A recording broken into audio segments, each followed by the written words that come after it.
It's 8:30 on the Monday morning before the Southampton boat show, and we're just travelling up the Itchen River because we're in the very privileged position to be the first people in the world outside of the factory to get on board the new Fairline Targa 53GT. We're on a very short trip between the Itchen and the show, so we haven't got a huge amount of time, but it will give us a taste of what is a very important boat for Fairline.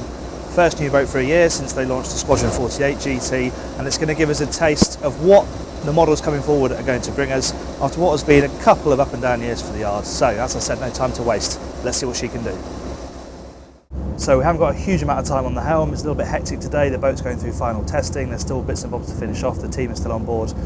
So it's really an initial impression.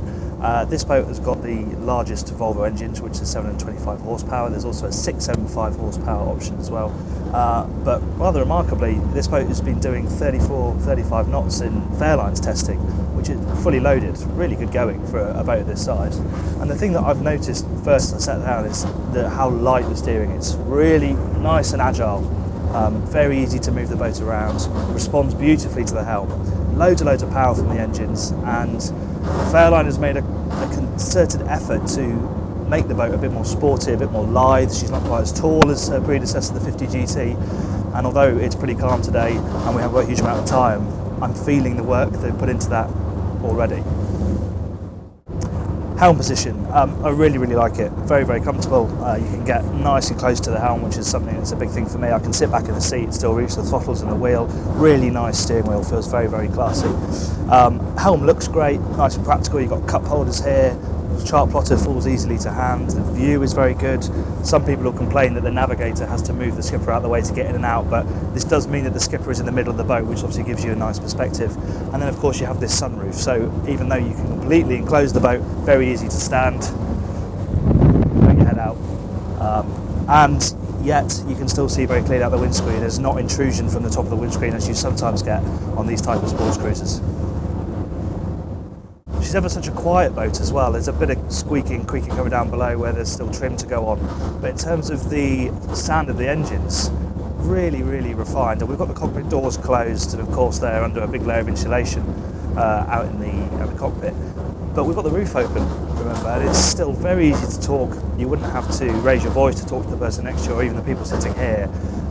So that does make her a nice, relaxed cruising boat as well. Right, a quick smash and grab of the interior. They're building pontoons around us and still putting the boat together, so we've got to be quick. But you can get a good idea of how this all fits together now. This particular layout is galley down. There's the option to have the galley up, so that would go here where this seating is. This first boat's going to America. They want the galley down below and as much seating up here as possible, so that's what they've got. One thing you do notice about this saloon is this large step. This is obviously to give room in the cabin below, but that is quite a significant obstacle. Whether they're even ready to create two shallower steps, I don't know, but just something to look out for when you're walking through the saloon. And then forward, they've tried really hard to make this sociable for when the boat is on passage. So you have your two helm seats. You also have this little U-shaped area here where crew can congregate. It's not forward facing, but at least you can sit up near the helm and you've got a nice view out. One thing I did notice out at sea is that this is very raised, this helm seat, which is great. Your view out is superb, but it does make looking out the side windows and especially back quite difficult because the windows behind you are a bit lower, so you're sort of craning down to look for your blind spot. But I do like how high you sit when you're at the helm of this boat. Let's go downstairs and have a look at the accommodation. Right, so as I said, galley down layout. If you don't have the galley down here, then you get another bathroom and you get a sort of utility area. But down here on this boat that's off the States, you get this galley, very well kitted out. Really nice use of proper stone here, feels very high quality.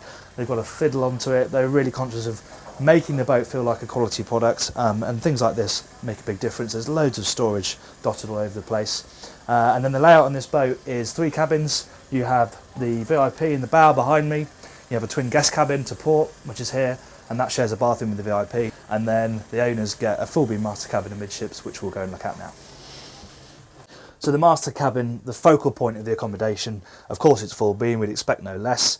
And something that you notice is this intrusion overhead, and that's a conscious decision made by Fairline. They're well aware of it when they designed this boat, because there was accusations that the 50 was too tall. You were standing on the pontoon reaching up like this to do lines, and they didn't want that anymore, so they've lowered the whole sort of top deck, but that does mean you get this intrusion.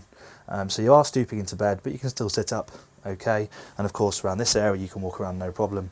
And what I really like is the use of materials. Like the rest of the boat, they've worked hard on that. So again, you've got real stone here in the vanity unit, nice use of dark and light woods, leather, nice sort of interesting headlining behind the bed.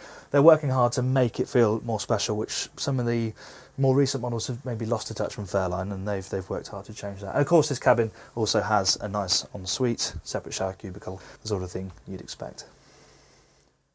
So a rather breathless first taste of the Targa 53GT, but really great to get on board before the show, as we have been able to. And of course we will be testing the boat fully in October, so we can do a full report both in the magazine and on video. But as first taste goes, she's been very impressive.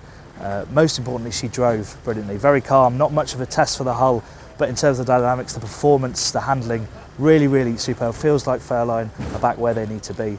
We of course reserve full judgment until we test her again in October.